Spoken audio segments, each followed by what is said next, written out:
Qui est là? C'est le placement de produit du jour. Ah, vous pouvez rentrer. Ah super, merci.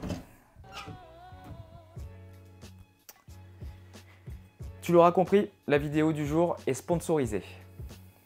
Je t'invite d'ailleurs à noter sur 10 cette mise en scène dans les commentaires.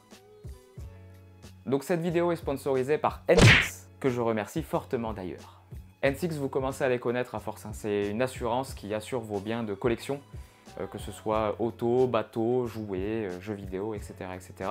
Mais bref, je ne suis pas là pour vous parler de ça aujourd'hui puisque N6 se développe et a lancé ce que va être leur produit phare, c'est l'expertise digitale. Cette expertise, elle permet de créer un rapport à distance de votre véhicule en mettant en avant des particularités s'il les a, l'historique, que ce soit les entretiens, si elle a appartenu à quelqu'un de connu, les modifications qui ont été faites, son palmarès, etc. etc. Vous l'avez compris, cette expertise digitale va donc permettre d'assurer votre véhicule au mieux. Alors ce qui est super bien dans l'expertise digitale de N6, c'est qu'elle est valable partout. Vous n'êtes pas obligé d'être forcément assuré chez N6 pour que cette expertise digitale fonctionne. Mais c'est quand même mieux de s'assurer chez N6. Moi je dis ça, je dis rien, j'y suis. Il y a un autre avantage encore, c'est que cette expertise digitale revient moins cher qu'une expertise classique puisque l'expert ne se déplace pas. Et si vous voulez tout savoir, N6 facture 120 € pour une expertise. Alors pour faire ça, c'est très simple, il suffit juste de compléter un dossier qui a été conçu par N6 qui est hyper simple. Toutes les démarches sont expliquées étape par étape. Vous allez avoir des photos à faire de votre voiture sous différents angles, etc. etc. Envoyez votre dossier de facture et puis basta. Tout le reste, c'est N6 qui s'en occupe. Donc c'est très malin. Alors je parle d'automobile depuis tout à l'heure, mais oui, parce qu'on est sur une chaîne d'automobile. Mais N6 peut vous expertiser objets d'art, tableaux, sculptures, des jouets anciens, etc. etc. Il n'y a pas de limite. Donc voilà, si vous avez autre chose qu'une voiture à faire expertiser ou même assurer, N6 est là pour vous. Donc voilà, je remercie 1000 fois N6 du soutien envers la chaîne. Je vous laisse tous les liens en description si vous êtes curieux pour aller voir. Ça mange pas de pain, faites-vous plaisir. Place à la vidéo maintenant.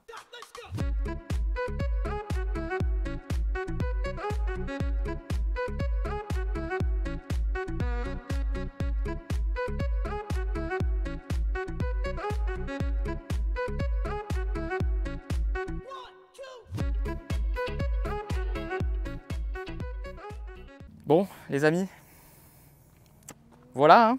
Clément, bonjour. Salut, Comment ça va? ça va, super. Je suis très excité de vous présenter ça aujourd'hui. C'est une voiture qui est rarissime. C'est une voiture que je convoite depuis peut-être la création de la chaîne, mais qui est introuvable. Je vais remercier d'abord, avant d'oublier, le propriétaire de cette voiture qui n'est pas Clément malheureusement. Il n'a pas souhaité apparaître sur la vidéo, ce que je peux comprendre, mais il me fait confiance pour me la prêter aujourd'hui. Donc merci beaucoup. Et aujourd'hui, on est accompagné de Clément de RT Motorsport. Ouais. Clément, vous l'avez déjà vu avec la superbe Mini Beach, Une petite Mini Beach, récemment. Donc aujourd'hui, Evo 6 Tommy Mäkinen édition. Ouais, je réalise pas de dire ça et de présenter ça aujourd'hui. Donc la Evo, elle a une histoire, enfin c'est la Lancer qui a une histoire assez sympathique puisque dans les années 90, au début des années 90, ce qui est d'ailleurs l'une de mes périodes préférées en rallye parce que c'était vraiment des voitures à laquelle on pouvait s'identifier à l'époque. Il n'y avait pas de gros kits carrosserie comme elles ont aujourd'hui. C'était la fin du groupe B. Et en fait, Mitsubishi avait engagé une galante VR4 qui n'arrivait pas à gagner des courses parce qu'elle était trop lourde, trop encombrante, etc., etc. Et du coup, ils ont lancé la Lancer pour détrôner tout ce qui était Delta, M3 Evo, etc., etc. à l'époque dans le championnat du monde. Il aura fallu attendre 1996 pour que la Evo gagne avec Tommy Mäkinen. Donc il aura gagné 96, 97, 98 et 99. Et constructeur aussi du coup. Et constructeur aussi. Et pour lui rendre hommage, Mitsubishi ont lancé une série spéciale Tommy Mäkinen. Ouais. Cette voiture, elle a été lancée en mars 2000. Je la trouve fabuleuse. Elle a été faite à 4092 exemplaires pour être précis. Donc là, vous verrez, on va en parler tout à l'heure. Vous voyez qu'il y a le volant qui est normalement censé être de l'autre côté. Il y en a eu à gauche. Hein. C'est rarissime. C'est rarissime, mais il y en a eu à gauche. Et du coup, on en parlera. Clément et son équipe s'est chargé de convertir cette voiture en volant à gauche. C'est ça. Plus jamais, tu m'as dit? Non, ça peut. C'était un projet pas simple, mais on l'a fait quoi. Voilà. On l'a fait. Bah, écoute, ce qu'on va faire Clément, on va changer d'angle de caméra, on va faire le tour de cette dinguerie. Yes. On va en parler un petit peu plus et puis voilà, c'est parti. Ouais. Explique-nous un petit peu l'histoire de cette voiture. Alors d'abord, qu'est-ce qui différencie une édition Tommy Mäkinen à une Evo 6 normale? Les Mitsubishi Lancer Evo, c'est des transmissions intégrales. Oui. Donc un arbre à l'avant, un arbre à l'arrière et moteur avant. Et du coup, certaines avaient des ponts et des transmissions pilotées avec un système électronique qui avait été développé par Ralliart, donc la partie chez Mitsu Rally, on va dire. Ouais.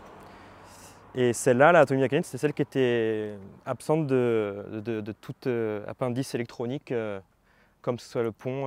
La plus pure. Voilà, la plus pure, la plus Fiable sportive. aussi sûrement, parce que moins Ouais. d'électronique. Ouais, c'est possible aussi la plus fiable, mais On l'a pas plus de dit sensations. on l'a pas dit en intro de vidéo, mais elle est aussi appelée Evo 6,5 Ouais, et 6.5, ouais. TME, voilà, Et pour TME, Tommy McKinnon Edition. C'est ça. Alors, en pièces spécifiques, sur côté caisse, on a le kit déco là, qui part de l'avant, qui va jusqu'aux ailes arrière. Alors désolé, on voit mon ombre, on est à contre-jour. Coucou. On a Spark-Choc là, qui est spécifique aussi. Ils ont retravaillé les entrées d'air pour alimenter plus en air le radiateur. Il y a une écope là, qui n'y a pas sur les Evo 6 normales. Je crois que l'écope aussi côté passager est plus grosse. Et le gros échangeur en face. Ouais, l'échangeur, il est monstrueux. Alors je te demandais tout à l'heure, il est bien d'origine, hein, l'échangeur, Ouais. c'est un monstre. Merde. Pardon. Ouais, il va nous casser les couilles le soleil, t'inquiète pas. Et est-ce qu'elles avaient ça aussi, les Evo normales? Oui, tout à fait. Je trouve le capot magnifique avec toutes ces prises d'air là, c'est n'importe C'était quoi. C'était pour la boîte à air, ça.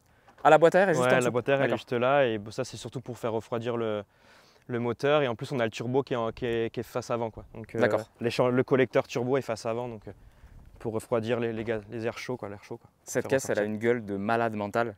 On se croirait dans Need for Speed, elle a un kit carrosserie de fou. J'aime bien aussi les bavettes. C'était sur les Tommy McKinnon de série, Ouais, les Ralliart, bavettes comme ouais. ça. Ouais. Bavettes Ralliart, toi. Ouais, Ralliart, ouais. On a de belles jantes OZ, il me semble. Je crois que c'est des OZ. Avec un gros kit frein Brembo, de gros étriers Brembo. Ouais, ça, c'était monté sur toutes les Lancer Evo 6. Elles avaient toutes le même freinage. Il n'y a pas D'accord. eu de spécificité par rapport au TME ou au RS. Ouais. C'était le Brembo, 4 pistons à l'avant, 2 pistons à l'arrière.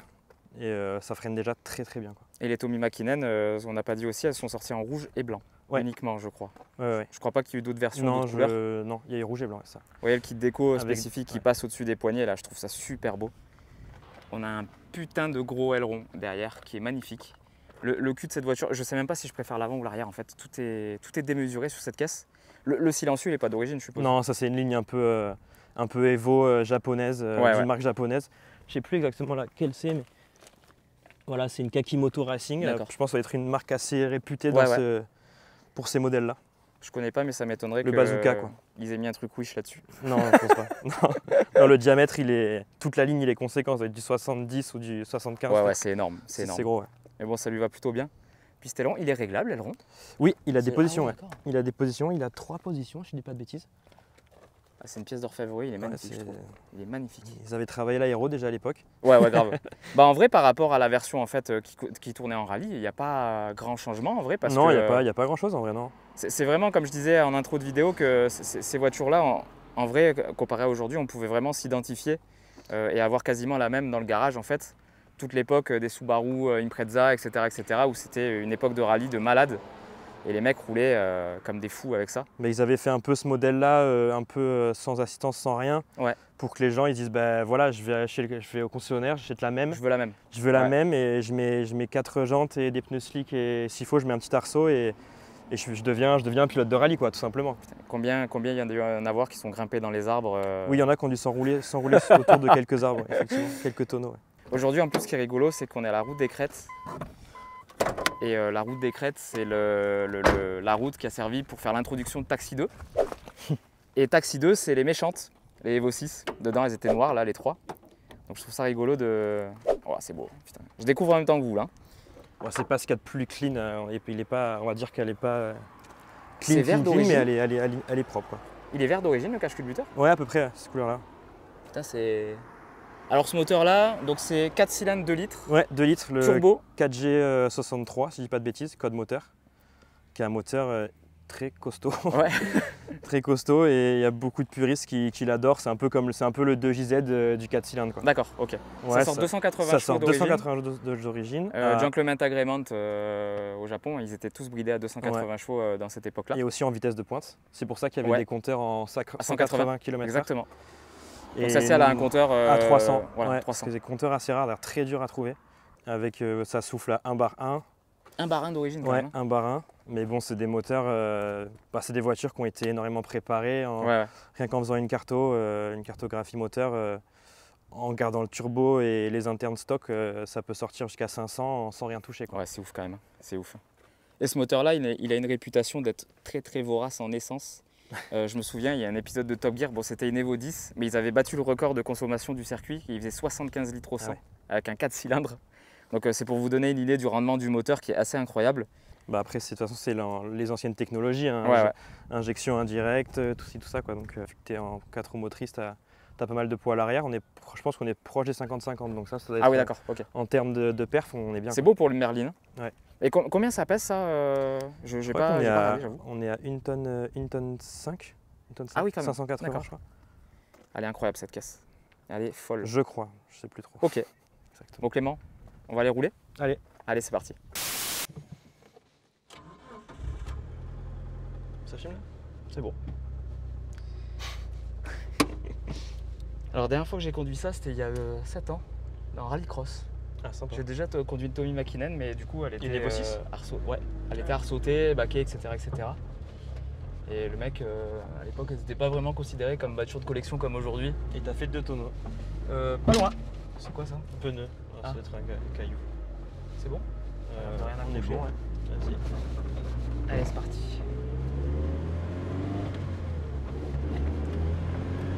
Bon, on va succinctement parler de l'intérieur parce que c'est pas beau. C'est pas très bien fini. Le tableau de bord, on dirait un truc de voiture coréenne des années 90, c'est vraiment pas beau quoi. Ils ont fait zéro effort à part le joli volant Momo là que j'ai en face de moi et des compteurs à fond rouge. Donc, mis à part ça, et puis les sièges, les magnifiques sièges avec le Tommy Mäkinen édition marqué dessus, en rouge et noir comme ça c'est très beau. C'est ce qu'il y a de plus beau dans la voiture, c'est les sièges. Et ce qui est rigolo, c'est que tu disais tout à l'heure que cette voiture elle est dénuée d'électronique parce qu'il y a même les manivelles. Pour lever les vitres, je trouve ça trop drôle, donc au moins c'est fiable quoi, une manivelle ça tombe jamais en panne en général. Et puis c'est tout. S'il y a une petite option quand même, c'est la clim. Il y a la clim. Il y a la clim. Elle marche pas dans celle-là, mais il n'y a pas les vitres électriques, mais il y a la clim. D'accord. On n'a même pas de jauge de turbo ou quoi. J'adore le volant, il est super fin quoi. Il est super agréable à prendre en main.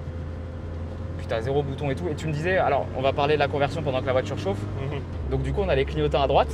Ouais. Vu que vous n'avez pas réussi à trouver des commodos. Ouais, c'est très compliqué de trouver des commodos de conduite à gauche. Du coup on a monté des commodos de conduite à droite, mais c'est juste qu'il y a les essuie-glaces qui sont inversés. Donc en fait, donc les essuie-glaces à gauche, au lieu d'avoir les clignots à gauche. Quoi. Il faut juste pas se tromper parce qu'on a l'habitude de mettre le clignot avec la main gauche. Oui, c'est vrai. Là c'est les clignots avec la main droite. Mais bon, ça ne gêne en rien l'utilisation de la voiture. Et du coup, quelles ont été les étapes, les grosses étapes pour la voiture, elle a une histoire un peu particulière. C'était un monsieur qui avait acheté la voiture en conduite à droite et il voulait du coup la passer en conduite à gauche. Il est allé voir déjà un garage qui avait commencé une première partie de la conversion. Il y a eu des histoires avec ce garage, ça s'est pas très bien passé. Je crois que le garage a fermé. Du coup, la voiture est restée un peu en arrêt pendant quelques années avec tous les éléments démontés. Aile, moteur, train avant, enfin il n'y avait plus rien. Ils avaient fait le plus gros, c'est-à-dire le plus gros c'est de changer le tablier.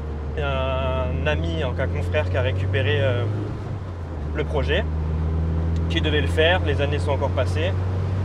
On a monté notre garage et notre confrère a dit si vous voulez, vu qu'on débutait dans notre garage, c'était un bon projet pour nous pour se lancer. C'est un bon projet pour débuter, c'est clair. Pas ce qu'il y a de plus simple, mais c'était un bon challenge pour nous. Et on a dit allez go. Et du coup on l'a fait quoi. On a mis quand même beaucoup de temps parce que il y avait beaucoup de temps de recherche, de pièces. Surtout que c'est des voitures rares chez nous. Il n'y a vraiment rien, surtout en conduite à gauche. Et on a reçu la voiture en pièces, donc c'était un peu un puzzle. Surtout quand t'as pas démonté toi, c'est oui, c'est horrible. Ouais. Quand tu reçois un seau de vis et que tu dois retrouver où va chaque vis et t'as une centaine de vis, c'était pas ce qu'il y avait de plus simple, mais au bout de quelques mois, on a mis quand même pas mal de mois à la faire. Et on l'a fini maintenant il y a 1 an et demi. Voilà. Il y a 1 an et demi, d'accord. Ouais. Alors pour ceux à qui ça pourrait intéresser, cette voiture, elle est à la vente.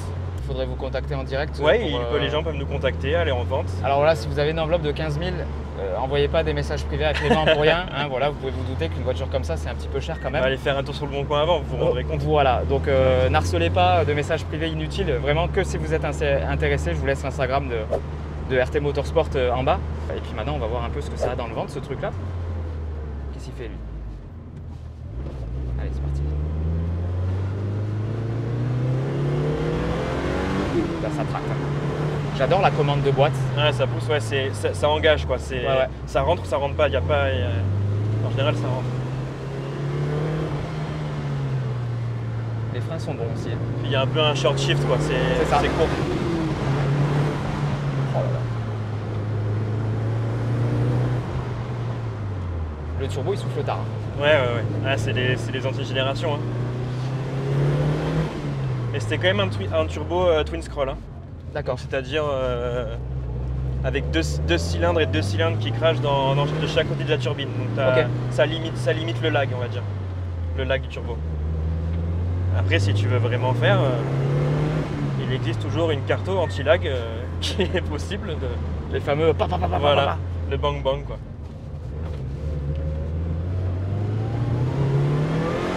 Ça grippe. Hein. Wow. Ouais.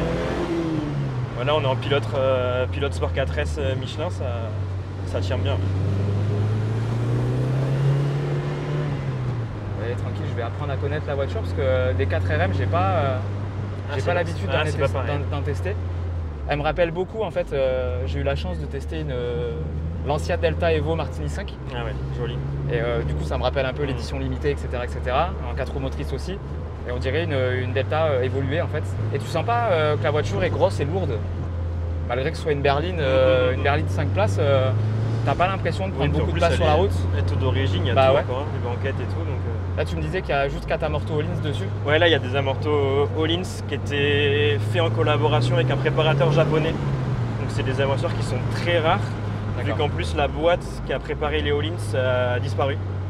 Ah oui, dommage. Donc, en gros, il faut pas les casser, quoi. Ouais. Ah oui, merde. Et voilà, classique. Là, d'ailleurs, on est sur le lieu de l'arrivée du Faux Rallye de Taxi 2. C'était ici. Ouais. Ah, c'est une route parfaite, ça. Ah, là, il n'y a pas mieux pour la Evo, je pense. Ouais.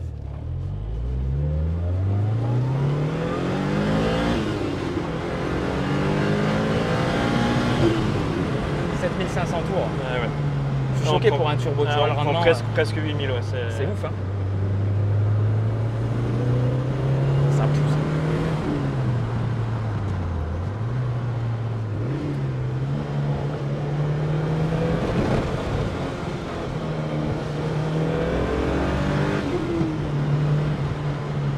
Puis ça freine aussi. Ouais.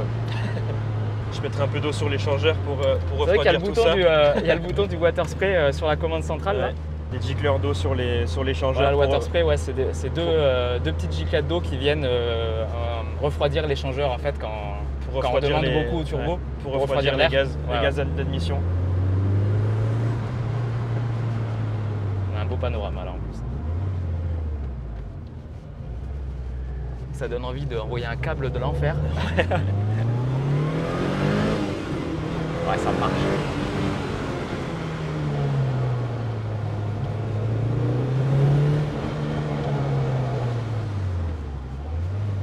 C'est un vrai jouet. Ouais, c'est un jouet.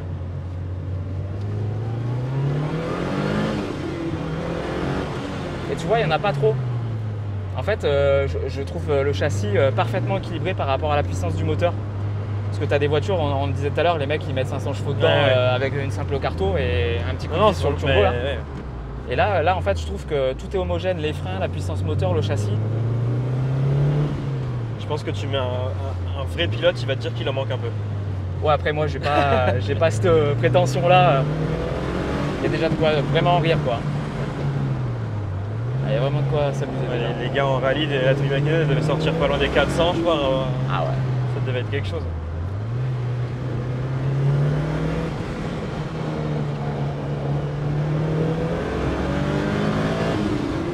On a l'impression que la montée en régime va jamais s'arrêter. Tu te régales là. C'est un truc ouf.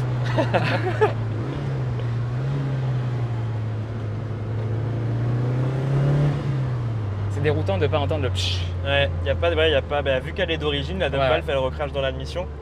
Donc t'entends vraiment rien, quoi, comme une voiture d'origine.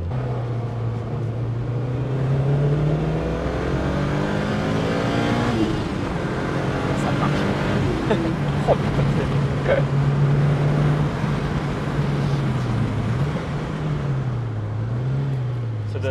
Ça donne la banane. Ah ouais, bah ça mais...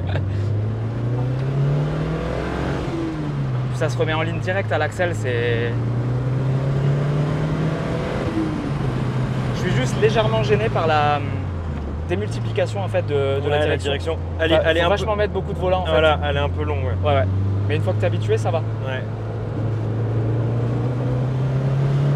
Après, il existe des directions plus directes, mais c'est un billet, quoi. Ah, puis le grip. Il y avait plusieurs modèles avec différents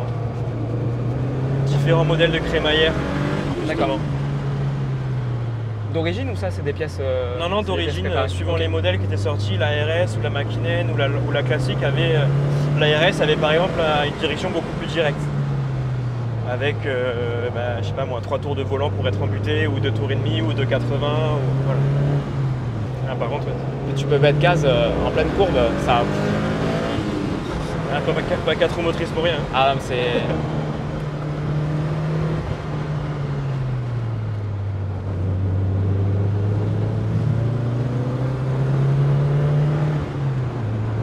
C'est un putain de jouet. Ouais.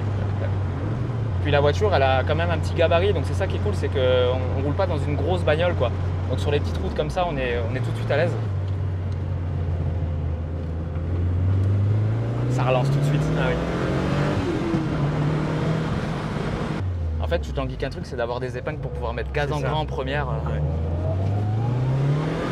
Oh là. C'est n'importe quoi. Et tu vois, elle fait pas peur. Non, elle fait pas peur. Oh là là. C'est mortel. T'oublies vite le tableau de bord affreux hein, quand tu roules là-dedans. Oui, non, bah, de toute façon, tu te concentres plus sur la route que Je sur l'ai le pas regardé une tableau. seule fois.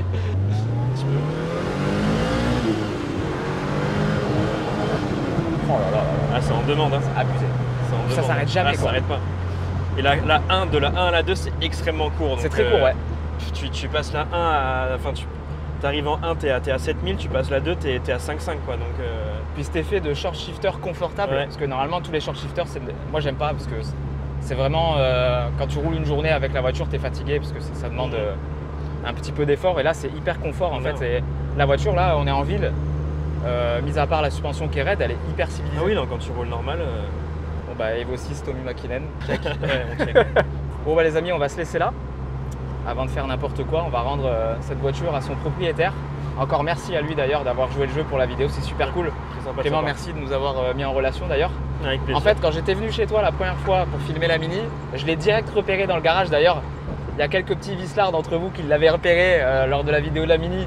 C'était obligé qu'on vous la filme. Ça passe pas inaperçu. Voilà, et en fait, ce qui est bien, c'est qu'on a très vite pu avoir la voiture à dispo pour pouvoir la filmer. Ouais.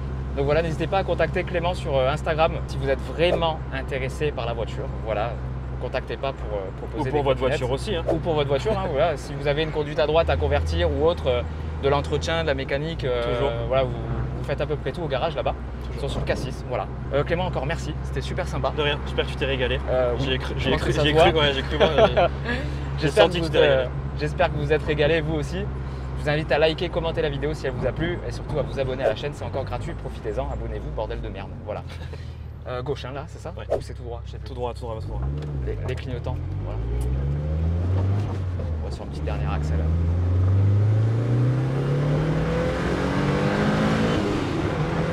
Voilà. C'est trop addictif. Il faudrait pas que j'ai une voiture comme ça chez moi. C'est dangereux. Je vous fais des bisous les amis, prenez soin de vous, à dimanche prochain pour Ciao une tout le prochaine monde. vidéo. Salut.